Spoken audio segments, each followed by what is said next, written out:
Salam, hər vaxtınız xeyir olsun müəllimlər, hər birinizi xoş gördük.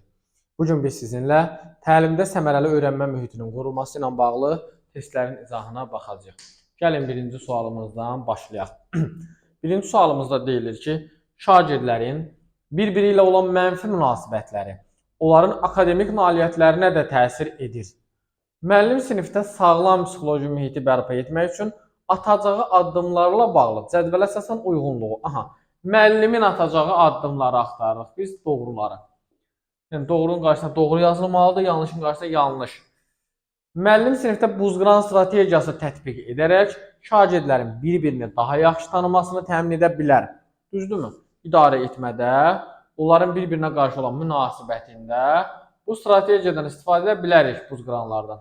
Doğrudur, qarşısına doğru yazılıb deyə biri götürəcəyik. 2. Müəllim bir-biri ilə mənfi münasibətdə olan şagirdləri mütəmadi olaraq cütlərlə iş formasına cəlb edə bilər. Aralarında mənfi münasibət varsa, mütəmadi, yəni tez-tez onları cütlərə salmaq uğurlu nəticə verməz. Ona görə də onların arasındakı münasibəti tənzimlədikdən, düzəltdikdən sonra salmağımız doğru olar. Fikir yanlışdır, qarşısına doğru yazılıb deyə bunu silirik. Müəllim şagirdlərinin intellektlərini müəyyənləşdirib, onlara uyğun strategiyalarla dərs keçərək problemi aradan qaldıra bilər. Söhbət münasibət məsələsidir, sosial bacarıqlardır. Amma burada nədən danışır? İntellekti müəyyənləşdirib, onlara uyğun dərs keçmək. Bu sadəcə onların akademik nailiyyətlərini yüksəltmək üçün həyata keçirilə bilən bir strategiyadır. Uşağın problemi akademik nailiyyətdə deyil. Onun problemi sosial bacarıqdadır. Sadəcə sosial bacarığın zəif olması akademik nailiyyəti də aşağı salır. Fikir yanlışdır, qarşısında yanlış yazılıb. Yəni, burada idarə etmə məsələsidir. Ona görə yanlışın qarşısında yanlış. Cavab D variantı 1 və 3. 4-ə baxırıq. Müəllim dərsinə daha çox mühazirə formasında keçməklə sinifdə ünsiyyətin azalmasına səbəb ola bilər ki, bu da müvafiq problemi həll edə bilər. Sinifdə ünsiyyətin azalması neyəcək? Aradakı problemi qaldıracaq aradan. Yox, əksinə örtbasdır eləyəcək. Ünsiyyət yoxdur, nəsə müzakirə eləmirlər, fikir ayrılığı olmur, mübahisə yaranmır və biz bilmirik ki, onların arasında münasibət necədir? Konflikt varmı, yoxsa yoxdurmu? Fikir yanlışdır, qarşısına doğru yazılıb deyə götürmürük. Növbəti sual 2. Hansı fikir yanlışdır? Müzakirə zamanı müəllim şagirdləri dinlədiyini nümayiş etdirmək üçün onlara periodik olaraq qeyri-verbal informasiya ötürə bilər. Doğrudur. Yəni deyir ki, müəllim şagird dinlədiyini nümayiş etdirmək üçün ona jest və mimikalarla nəsə ötürə bilər, qeyri-verbal doğrudur. Şagirdlərə qarşılaşdıqları çətinliklərin onların öyrənməsində rolunun olduğunu izah etməklə səmərəli öyrənmə mühitini qurmağa şərait yarada bilər. Bu da doğrudur. Çətinliklərin öyrənməsində rolunun müsbət olduğunu izah etməklə onlar çətinliklərdə qorxmaya bilərlər, yəni öyrənmiş olurlar. Şagirdlərdə açıq düşüncə tərzinin formalaşdırılmasına, xidmətli strategiyalardan istifadə səmərəli öyrənmə mühitinin formalaşdırılmasına təsir edir. Açıq düşüncə bilirik ki, uşağın problemləri üzərinə gedib onu həll etməsidir. Ona görə bu da doğru fikirdir. Təlim prosesi zamanı şagirdlərə gözləmə vaxtı verilmədikdə, onların prosesi cəlb olunmasına passivlik müşahidə edilir. Bəli, əgər biz onlara gözləmə, düşünmə vaxtı verməsək, passivlik görə bilərik. Çünki onlar hamısı eyni cür düşünüb, tez cavab verə bilmirlər. Passiv qalacaq bəziləri.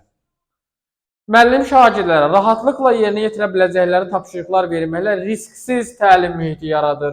Risksiz təlim mühiti odur ki, yəni, necə deyim, uşağı komfort zonada saxlamaq, rahat mühitdə saxlamaq, bu da əlbəttə ki, uğurlu olmayacaq. Cavab Y variantı. Yanlış fikir budur. Risk etmə qabiliyyəti olmalıdır uşaqda. Risksiz mühit onu inkişaf elətdirmir.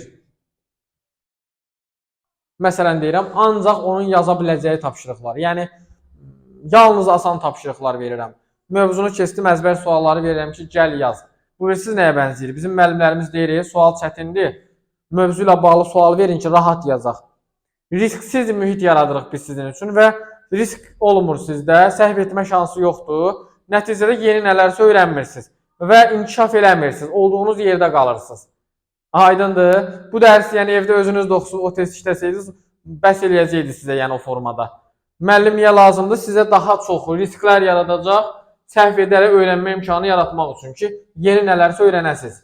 Üstə deyil, müəllim şagirdləri cütləli iş formasına cəlb edir və onlara paylama materialı verir. Paylama materialında bütün cütlərə eyni tapşırıqlar verildiyindən bəziləri tapşırığa həvəslə yanaşmır. Problem nədir? Cütlərə eyni materiallar verilib, tapşırıqlar. Bəzi cütləri nəzərə almayıb müəllim, yəni ümumi tapşırığı hamıya verib, bəziləri sevəcək, bəziləri yox. Verilmiş problemi aradan qaldırmaq üçün müəllim nə etməlidir deyir.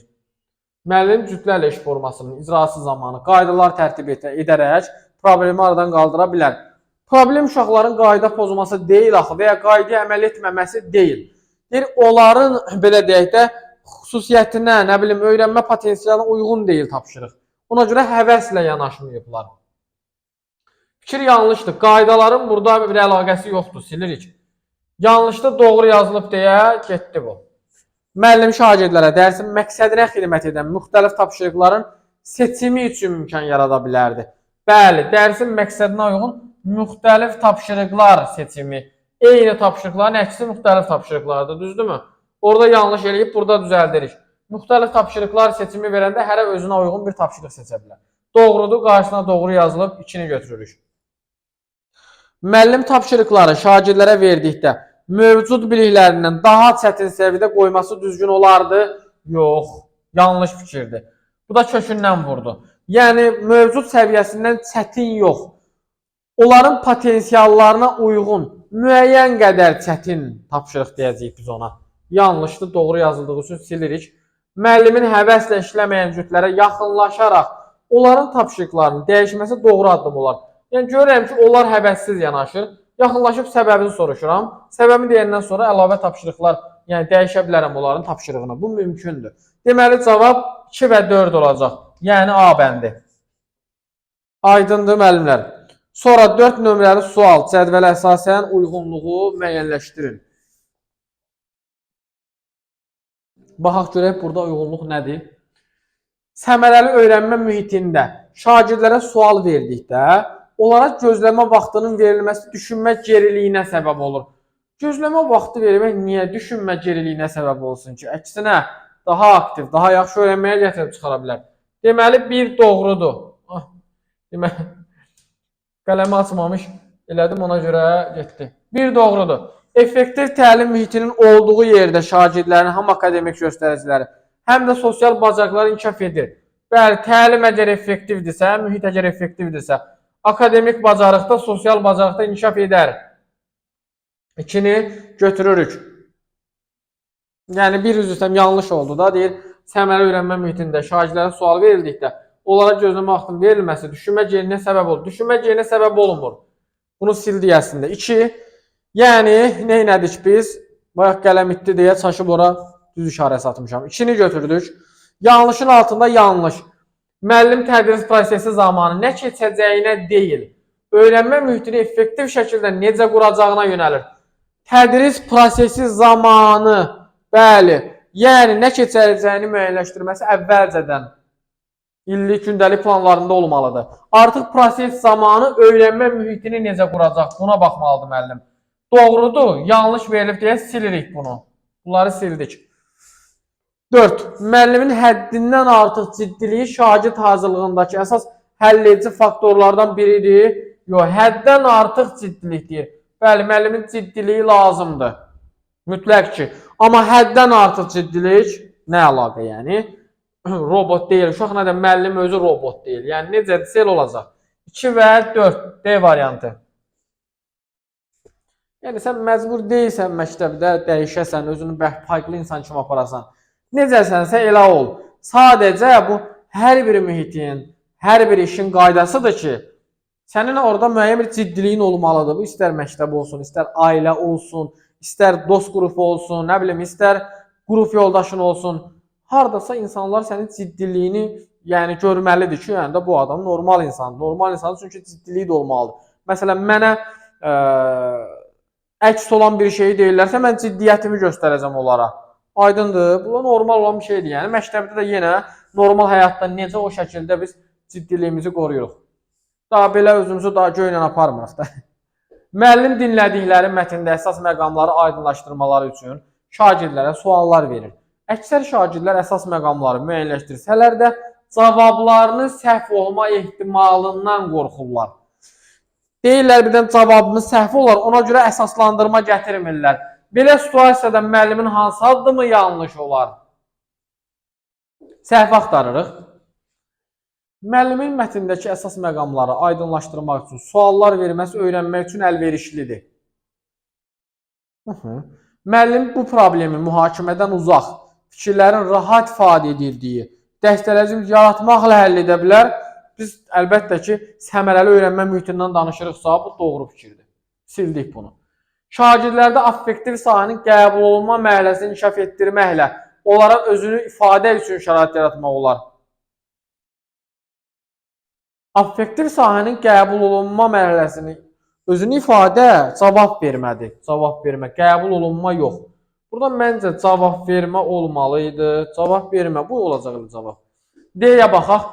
Müəllim şagirdlərin suallara düzgün cavab verib verməməsindən asılı olmayaraq, onlara motivasiya edici rəy ilə təmin edə bilər. Bəli, yəni səhv də versə, səhv cavab da versə, da onu deməyəcək, nə oldu, niyə səhv dedin, belə ilə. Həvəsləndirəcək ki, bu dəfə səhv elədin, gələn dəfə daha yaxşı olar və s. yol göstərəcək. Müəllim şagirdlərin prosesə cəlb olunması üçün sosial-emosional öyrənməni inteqrasiya edə bilər. Bəli, doğrudur. Bu da doğru. Deməli, cavab C bəndi. Qəbul olunma yox, cavab vermə şərait yaratmalıdır müəllim olaraq. Axı, onlar cavab vermirlər. Əsas məqamları müəyyənləşdirirlər, qəbul ediblər deməli. Amma münasibət bildirmirlər, cavab vermirlər. Ona görə C yanlışdır. 6. Yanlış fikri müəyyən edin. Aha, gəlin müəyyən edək.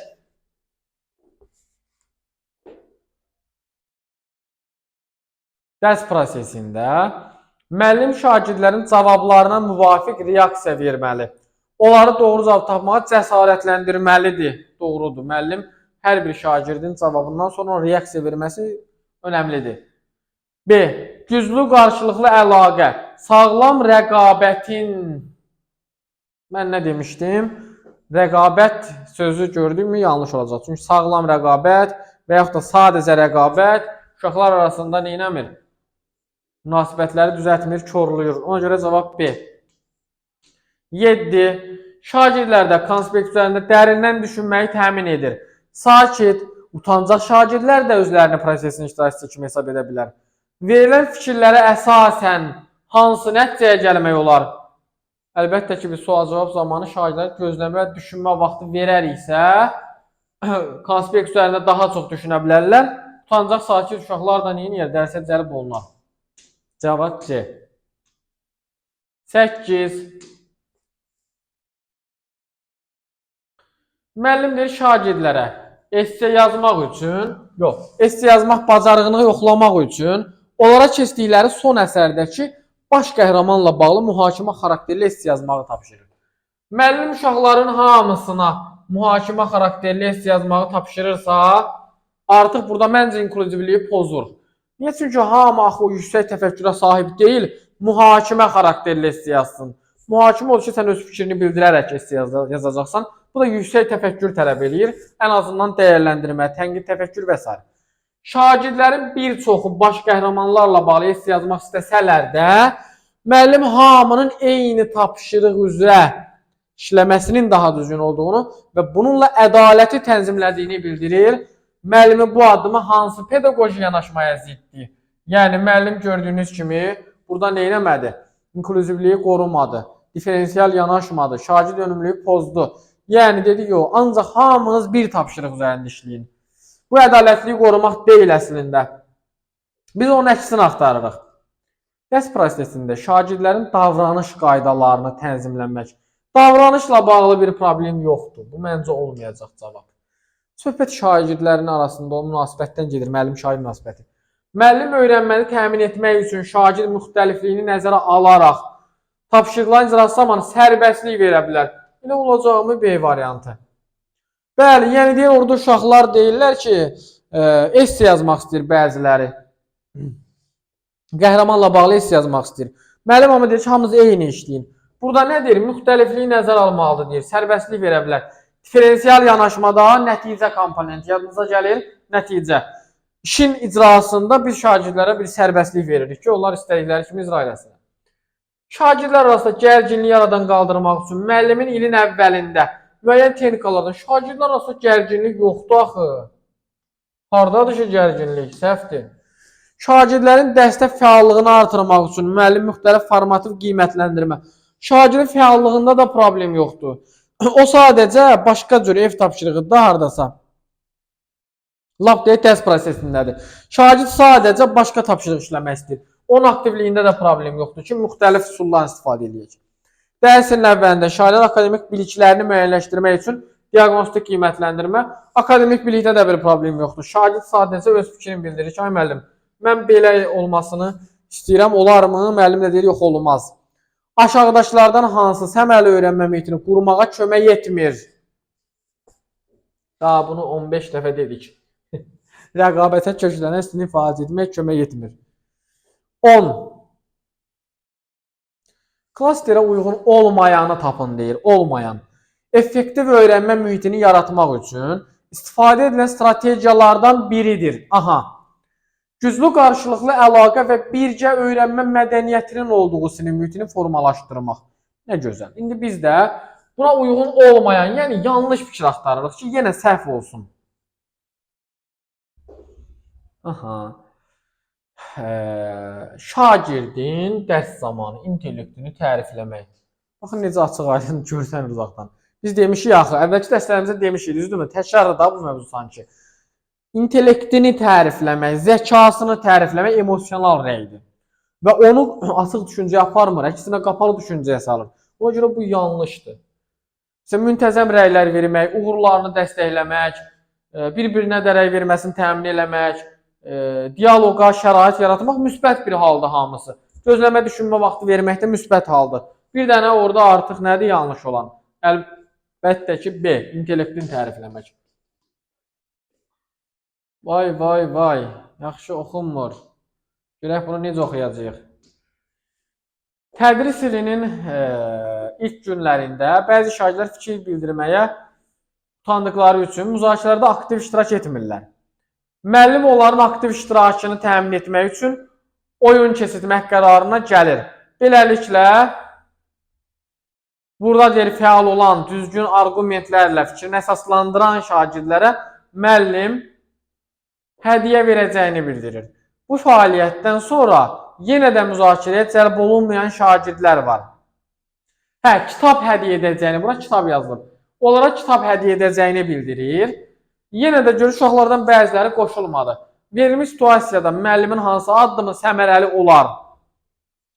Müəllim bu problemi aradan qaldırmaq üçün müzakirəni təşkil etməmişdən qabaq müzakirə qaydaları tərtib etməlidir. Məncə qayda ilə bağlı bir problem yoxdur. Qayda götürməyək gəlin. Digərlərinə baxaq.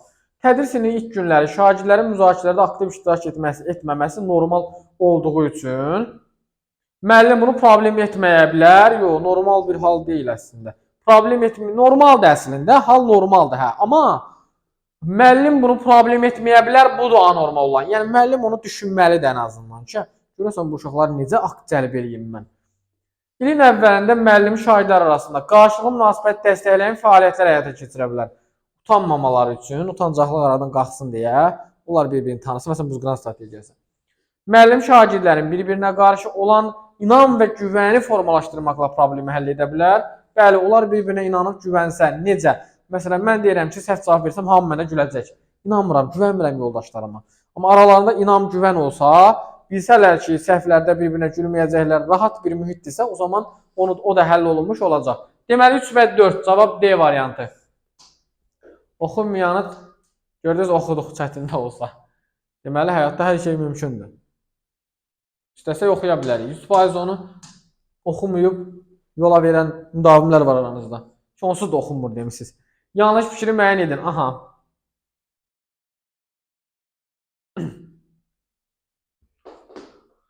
Aha. E olacaq yəqin ki. Deyir, sinif otağının düzgün şəkildə tərtib olunması şagirdlərin dərsə cəlb olunmasına təsir edən faktorlardan biridir. Bəli, bu doğrudur. Sinif otağı şagirdlər üçün cəlb edici və rahat olmalıdır. Kim istəyər ki, başına göydən daş düşsün. Özünü qiymətləndirmə və yoldaş qiymətləndirilməsinin uğurlu alınması üçün sinifdə səmərəli öyrənmə mühitinin qurulması vacibdir. Düzdür? Həddindən artıq ciddilik, bayaq dediyim qorxu mühiti yanlış davranışlara gətirib çıxara bilər. Doğrudur. Uşaq çox qorxsa yanlış davranışlar eləyəcək. Müəllim dərs prosesində fəaliyyətin stimullaşdırılması pedaqoji tələbini yerinə yetirməklə səmərəli öyrənmə mühitini yarada bilər. Stimullaşdırma düzgün rəylər verməkdir, doğrudur. Dediyim kimi E variantı yanlışdır. Yanlış olan nədir? Bir müəllim şagirdin mövcud fəaliyyət haqqında rəy verərkən onun qabiliyyət və istedadına istinad edir. Mövcud fəaliyyətdən danışırıqsa, qabiliyyət və istedad yox, elə həmin fəaliyyətini, işini dəyərləndirməliyik. Onun şəxsiyyətini, qabiliyyətini yox. Aydındır? Nə yaxşı balaca sual var burada. Deyir, müəllim dərs zamanı səmərəli öyrənmə mühitini qurmaq üçün şagirdlərə sual verir, gözləmə vaxtı verir. Mən sual verib gözləmə vaxtı verirəmsə, hansı pedaqoji tələbi qoruya bilərəm? Əlbəttə ki, inklüzivlik. Bəzi şagirdlərin düşünmə qabiliyyəti zəifdir, bəziləri utancaqdır, bəzilərinin məsələn idraki zəifliyi var. Hamını nəzərə alırıqsa, deməli bu olur inklüzivlik. Əvvəllər inanırsınız, miqə də sertifikasiyada ancaq elə suallar düşür, qısa-qısa. Gedirdim müdavimlərdən, məsələn deyirəm, 100 müdavimdən 20'si, 30'u bəlkə də 20-20 yazırdı. Amma rəqabət güclənibdir, artıq elə deyil təbii ki, o baxımdan indi eyni deyil. Kurikulum ilə salınması da doğru deyildi, sırf əzbər yönümlü, çünki kurikulum əzbər deyil. Belə, məsələn, o vaxtın 20 yazan tələbəsi gəlib bugün imtihana girəndə, əgər hazırlaşmayıbsa, yəni, maksimum 10 dənə yazar da. Səmərəli öyrənmə mühiti ilə bağlı cədvələ əsasən uyğunsuzluğu müəyyənləşdirin. Doğruda doğru, yanlışda yanlışı seçirik. Dərs zamanı partaların qrup şəklində düzülüşü sinifdə dəstəkləyici mühitin yaradılmasına və şagirdlər arasında müzakirənin effektivliyinə təsir edə bilər. Düzdür. Parta düzülüşü 4 cür düzülüş var.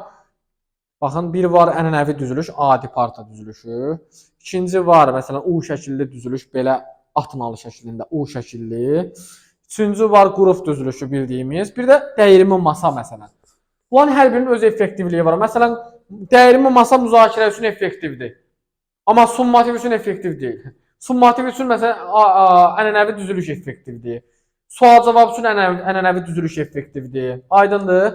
Buna görə müxtəlif düzülüş növləri önəmlidir. Doğrudur, amma bizdən uyğunsuzluq istəyir. Bunu silirik. Şagird yönümlü yanaşma tədris zamanı şagirdlərin yalnız akademik tərəfdən maraq və meylləri nəzərə almaqla yanaşı fiziki quruluşunu da əhatə edir. Bu da düzdür. Düzdürsə bunu da silir. Yəqin hamısı düzdür.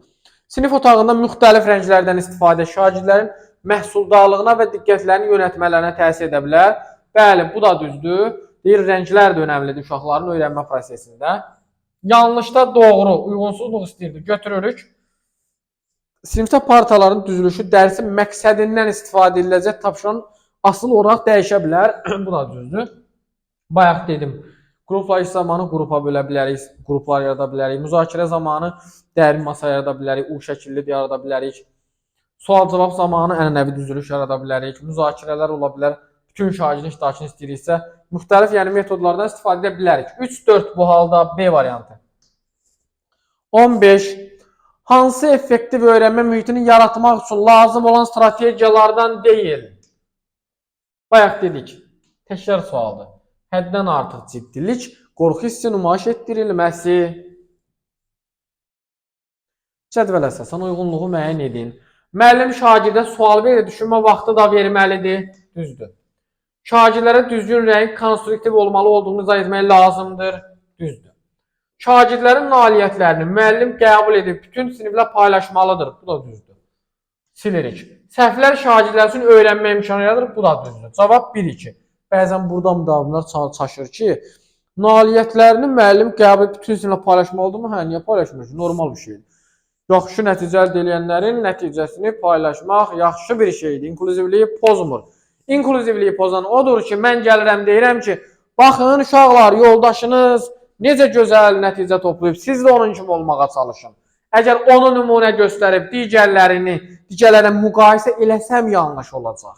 Aydındır? Amma kiminsə uğurunu demək, bu yanlış bir yanaşma deyil. Cavab 1-2. 17.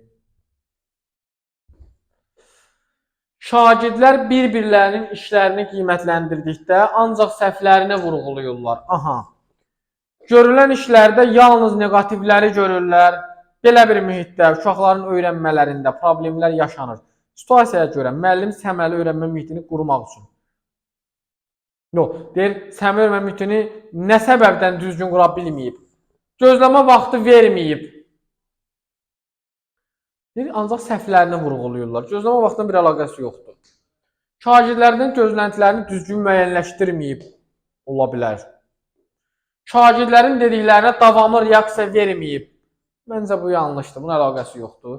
Şagirdlərin bir-birlərini düzgün rəy verməsini təmin etməyib. Aha. Şagirdlərin uğurlarını qeyd etməyib. Şagirdlər bir-birlərinin işlərini qiymətləndirəndə ancaq səhvlərini vurğulayırlar. D-ni götürəcəyik onda elə, avtomatik olaraq. Şagirdlərin bir-birlərini düzgün rəy verməsini təmin etməyib deyəcəyik. Ki, bir-birinin ancaq səhvlərini vurğulayırlar. Şagirdlərin gözləntilərini düzgün müəyyənləşdirib. Bu əslində biraz oxşuyur, amma variantlara baxanda artıq D daha çox önəmli məsələdir ki, bir-birinə rəydən gedir də söhbət. Eyniliyi nəzərə alaraq rəyləri götürəcək ki, əslində müəllim bunu eləməlidir. Bəli. Gözlənti ən çox davranışlarda olacaq. Davranışlar zamanı. Yanlış fikri seçin.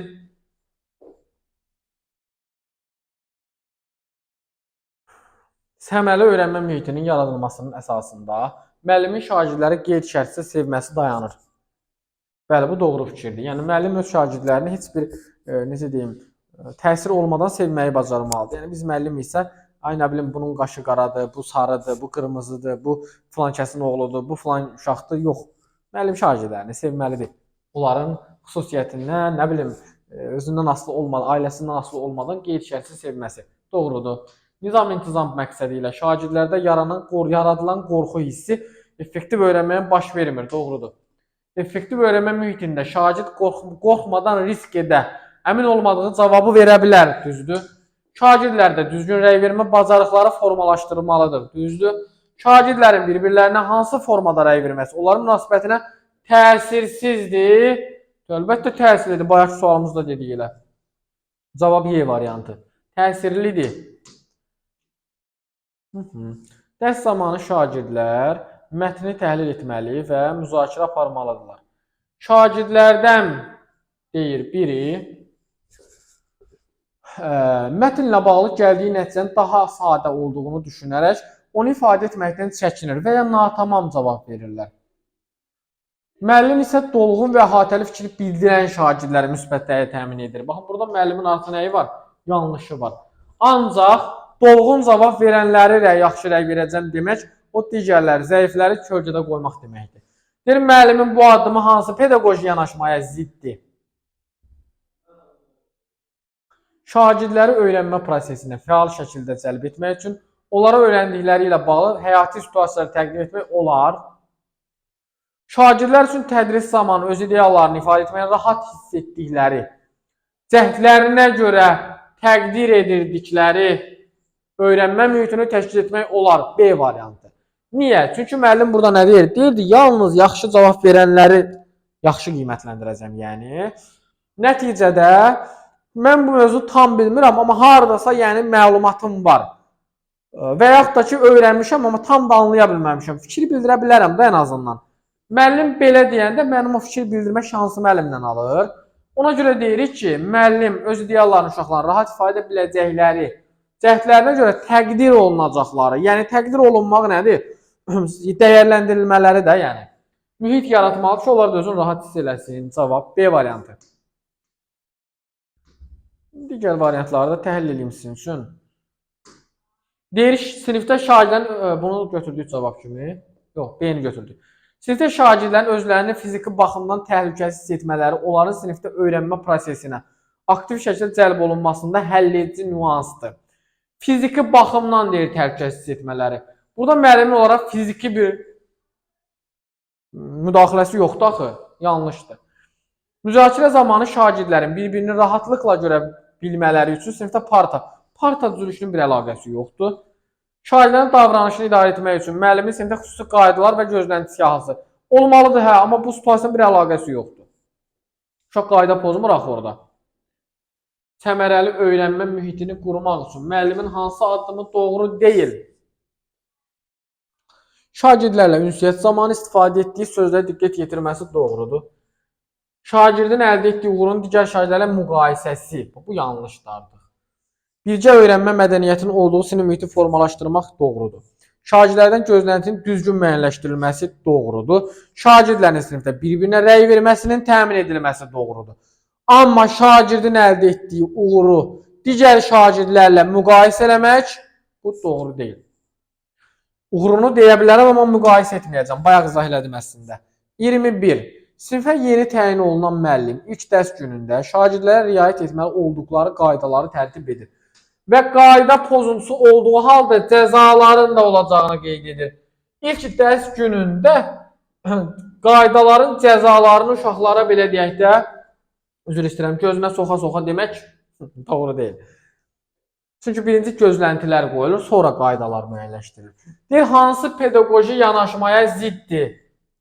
Çünki bir çox zaman uşaqlar o qaydaya əməl eləmirlər, müəllim elə sərt deyəndə.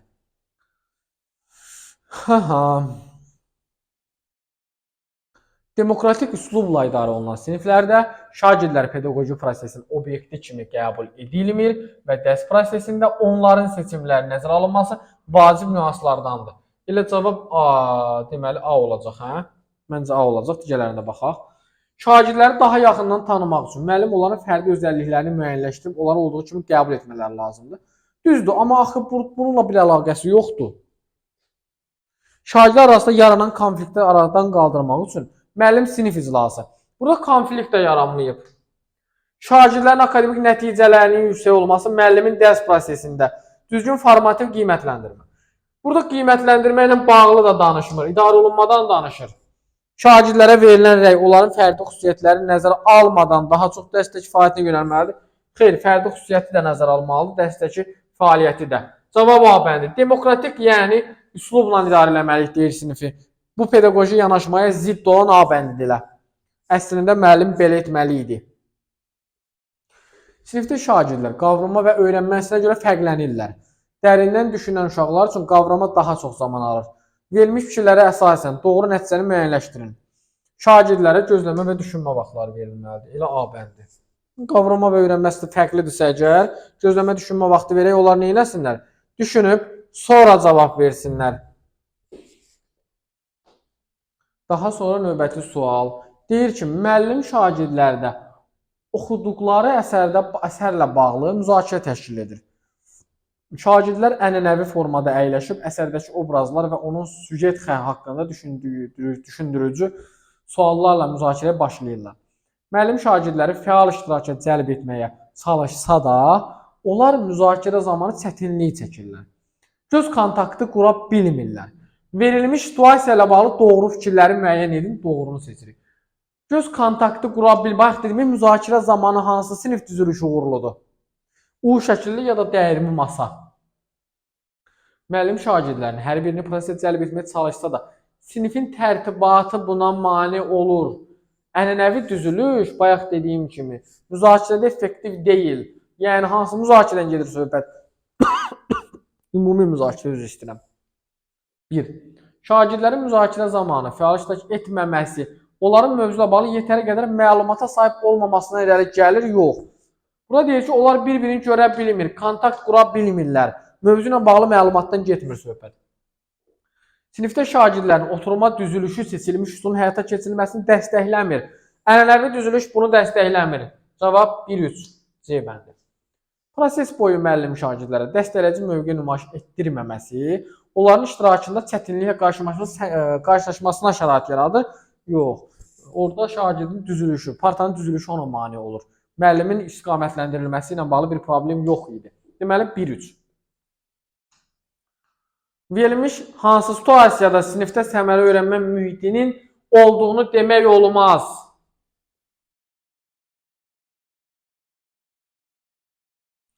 Müəllim ilin əvvəlində sinif üçün davranış pozuntularının qarşısını vaxtında almağa imkan verən və cəzaların olduğu qaydalar müəyyənləşdirir.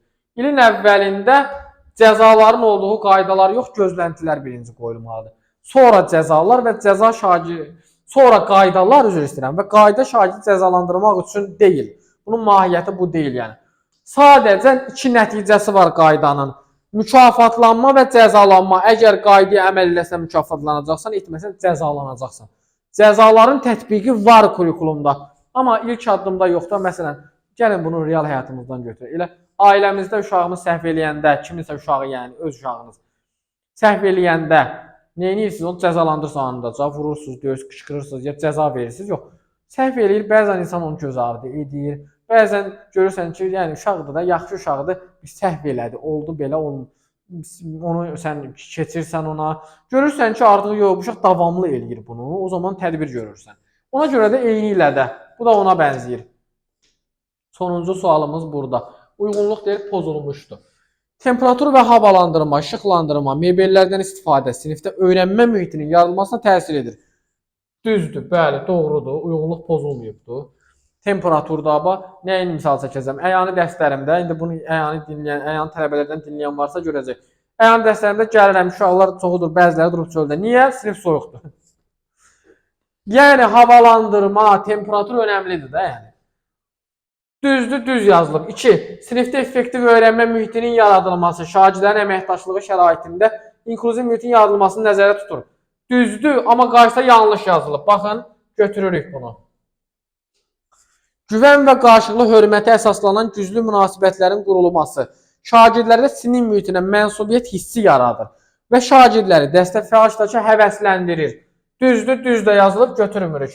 Uyğunluq pozulmuşdur, deyir.